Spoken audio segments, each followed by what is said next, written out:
Alright guys, I'm back with another chapter in 2 Samuel. We're in 2 Samuel chapter 14 where the header reads, Joab arranges for Absalom's return.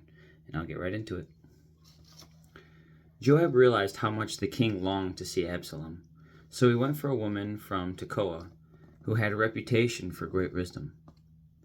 He had said to her, pretend you are in mourning, wear mourning clothes, and don't put on lotions. Act like a woman who has been mourning for the dead for a long time. Then go to the king and tell him the story I am about to tell you. Then Joab told her what to say.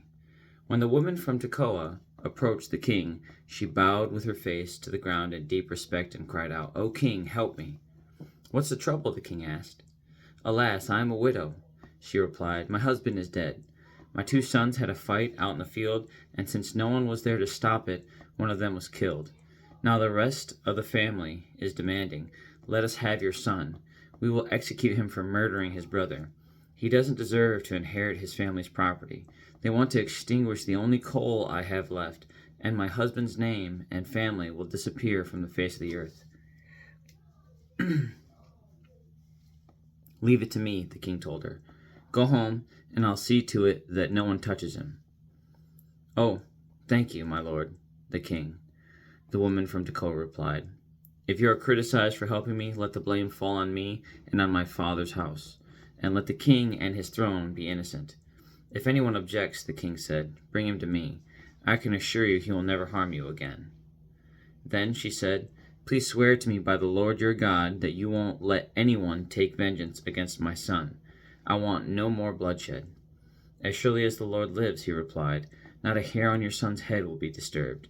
Please allow me to ask one more thing of my lord the king, she said.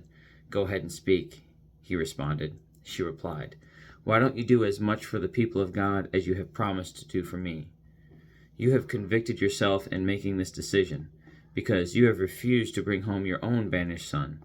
All of us must die eventually. Our lives are like water spilled out on the ground, which cannot be gathered up again. But God does not just sweep life away. Instead, he devises ways to bring us back when we have been separated from him. I have come to plead with my lord the king because people have threatened me.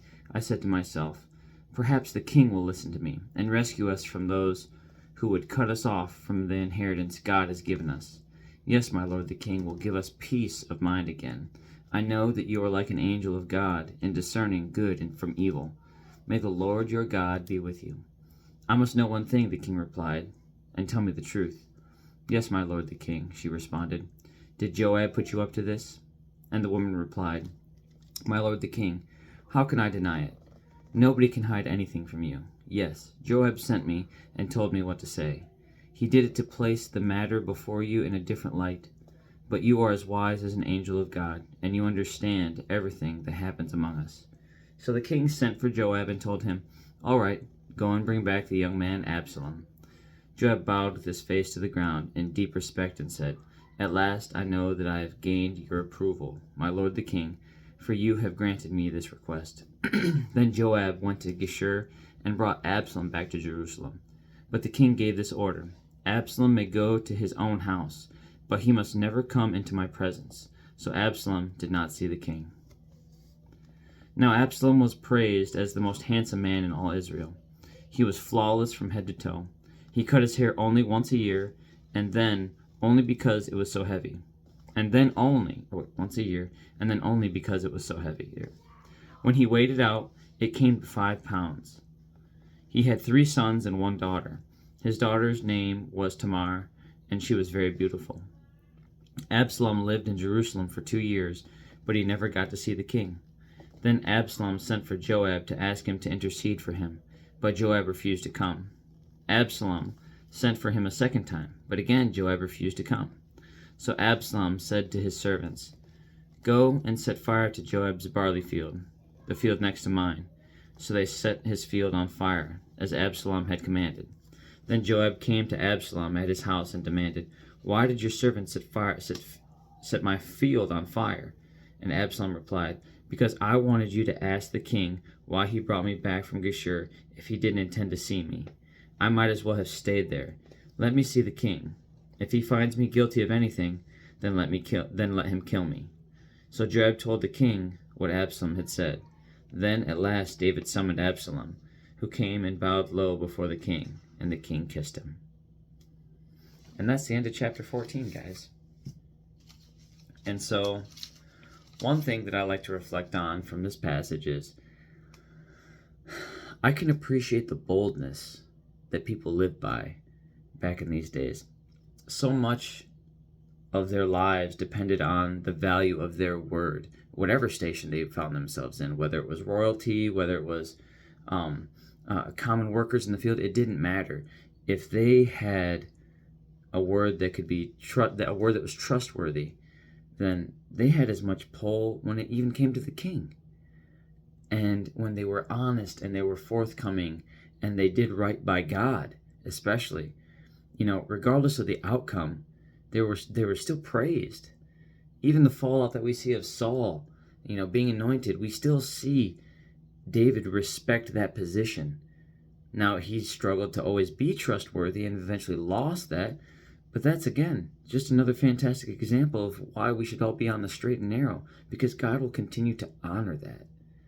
And so, I like this passage. I like that it shows that it doesn't matter how far you go, there's always an opportunity to come back into God's graces if you just simply submit.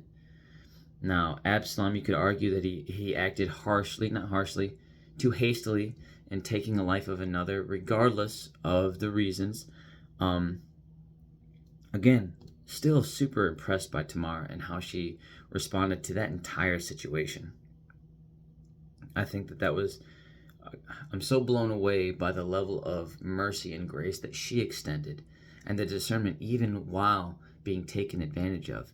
That is super humbling to see, and is a showing of such character that we don't see that in a lot of other characters in the Bible. We see that in a profound sense when we come to great leaders, but someone who, that is one of the only times in the Bible that they're spoken about.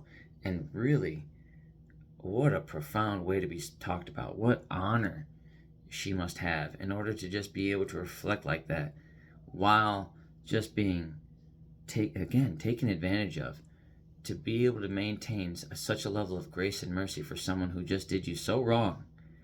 It blows my mind to reflect on it still. But on that note, have a good night. God bless. I love you. Jesus loves you.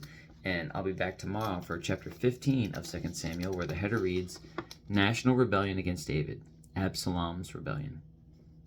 And on that note, have a good night and God bless, guys. I'll see you tomorrow.